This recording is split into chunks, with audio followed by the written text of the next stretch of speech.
La Terre gagne 40 000 tonnes de masse chaque année.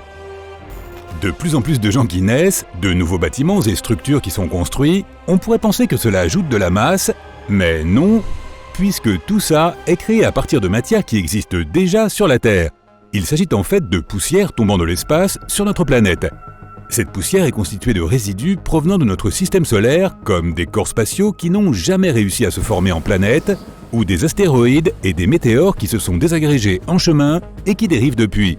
Notre planète est là comme un aspirateur géant qui attire toutes ces particules de poussière du fait de la gravité. Donc oui, la Terre prend du poids, mais certains calculs affirment aussi que la planète entière, y compris l'atmosphère et les océans, perd environ 50 000 tonnes de masse chaque année. Des gaz comme l'hydrogène et l'hélium se trouvent dans l'atmosphère de notre planète, mais ils sont si légers que la gravité ne peut pas les y retenir. Ainsi, d'énormes quantités de ces gaz s'échappent de notre planète chaque année, à raison de 3 kg d'hydrogène chaque seconde. Cela semble beaucoup, mais la Terre est vraiment lourde, donc il faudrait des milliards d'années pour que tout l'hydrogène s'échappe de notre atmosphère.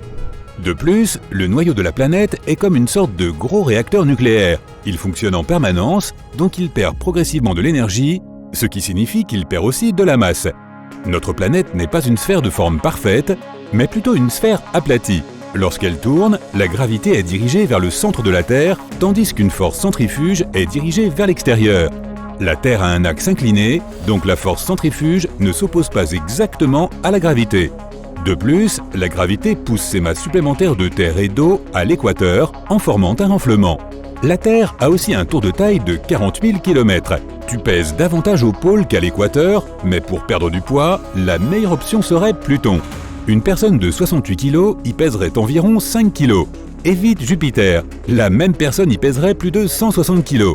Notre planète est verte et bleue aujourd'hui, mais il y a de fortes chances qu'elle ait été violette autrefois. Les scientifiques pensent que les anciens microbes auraient pu utiliser une autre molécule pour exploiter la lumière du soleil, à la place de la chlorophylle qui donne aux plantes leur couleur verte. Cette molécule a peut-être coloré les organismes vivants dans une teinte plus violette. La Terre est électrique.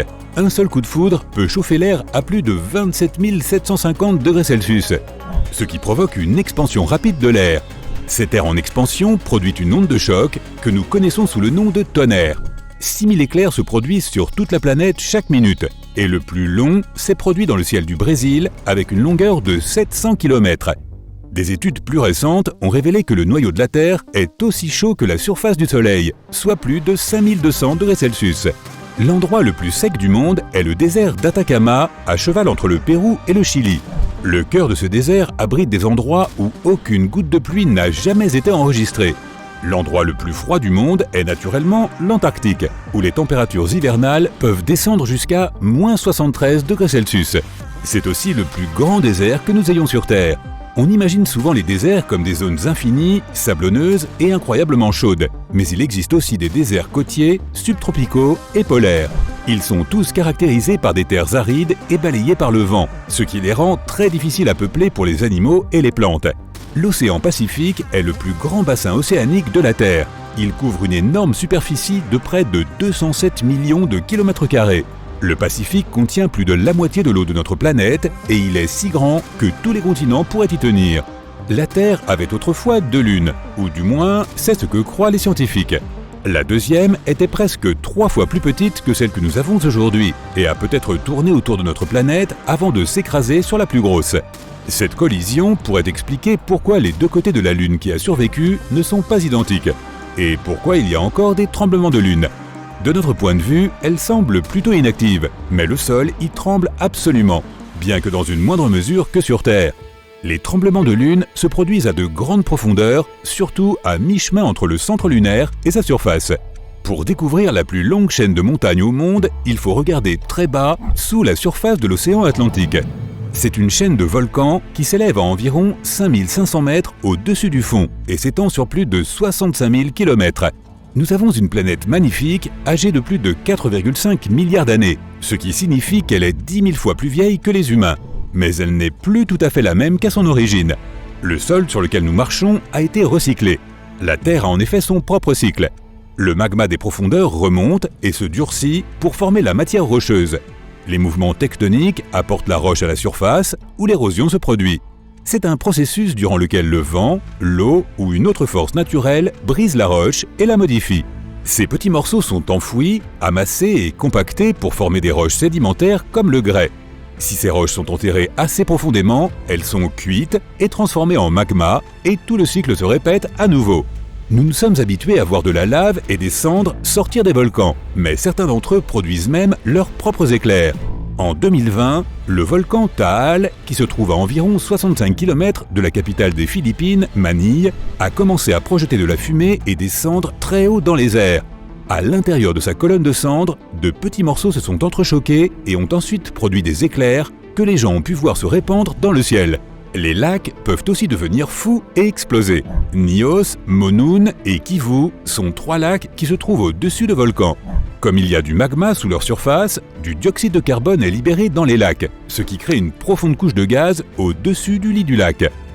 C'est assez rare, mais le dioxyde de carbone peut soudainement faire éruption dans le lac et former un nuage de gaz désagréable, semblable à celui produit par un volcan. 70% de la surface de notre planète est recouverte d'océans, mais nous n'en avons exploré que 5%. Et il y a environ 300 millions d'années, nous n'avions qu'un seul supercontinent massif appelé Pangée, avec un seul océan énorme, Pantalassa. Étonnamment, les récifs coralliens sont les plus grandes structures vivantes.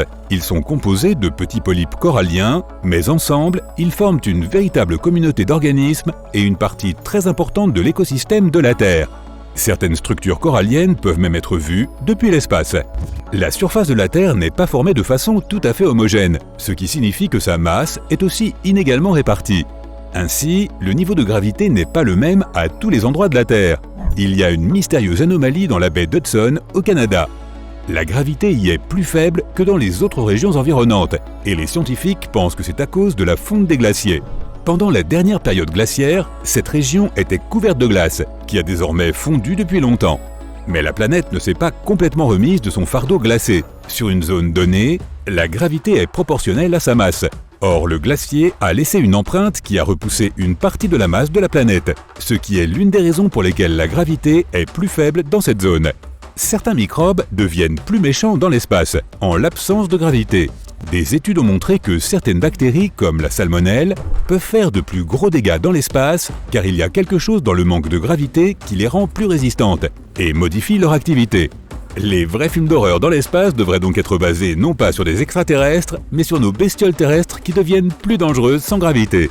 Les jours sur Terre s'allongent lentement. Lorsque la planète s'est formée, les jours duraient environ 6 heures, mais ils se sont progressivement allongés. Il y a 620 millions d'années, une journée durait 22 heures. Aujourd'hui, elle dure 24 heures, mais ce chiffre augmente d'environ 1,7 millisecondes par siècle. Cela se produit à cause de la Lune. Elle ralentit la rotation de notre planète à cause des marées qu'elle contribue à créer. Lorsque la Terre tourne, les bourrelets océaniques de marée sont tirés un peu en avant de l'axe Terre-Lune. Cela crée une sorte de force qui ralentit la rotation de notre planète, si bien que nos journées s'allongent, mais tellement lentement que nous devons encore nous en tenir à notre journée de 24 heures pendant très longtemps. Le noyau de la Terre semble certainement très éloigné de nous, mais la distance n'est pas si grande que ça, 3000 km, soit moins que la longueur de la route 66 aux États-Unis. Le plus fort tremblement de terre jamais enregistré s'est produit au Chili avec une magnitude de 9,5. Si un tremblement de terre atteignait un jour une magnitude de 12, il pourrait scinder notre planète en deux. De plus, un tremblement de terre peut se produire à plus de 650 km sous la surface. C'est pourquoi les gens de l'autre côté de la planète peuvent littéralement le sentir. Notre planète compte environ 100 millions de fois plus de virus qu'il n'y a d'étoiles dans l'univers. Les nuages ne sont pas seulement ces choses duveteuses dont nous aimons parfois observer les formes. Ils aident en fait à réguler la température de la Terre. Si nous pouvions extraire toutes les gouttelettes d'eau des nuages et les poser sur la surface, cela couvrirait la planète d'un film liquide aussi épais qu'un cheveu humain. Et pourtant, une si petite quantité d'eau apporte suffisamment de différence en termes de climat. Notre planète serait plus chaude de 1,5 degré Celsius s'il n'y avait pas de nuages.